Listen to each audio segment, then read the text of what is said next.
দেখুন বন্ধুরা, বল্টু পল্টুকে কিভাবে মদন বানিয়ে জুসের পরিবর্তে কি খাওয়াচ্ছে। তো শেষ পর্যন্ত দেখবেন, আমি আশাবাদী। তো দেখুন, বারবার কিন্তু তাকে বল্টু পল্টুকে মদন বানাচ্ছে।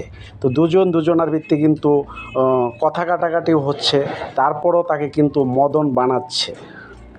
তো বোকা হলে যা হয় তাই আর কি এখানে ঘটছে। তো সবাই একটু চালাক হবেন, চালাক না হলে কিন্তু এভাবে আপনাকে সবসময়ই বোকা বানাবে।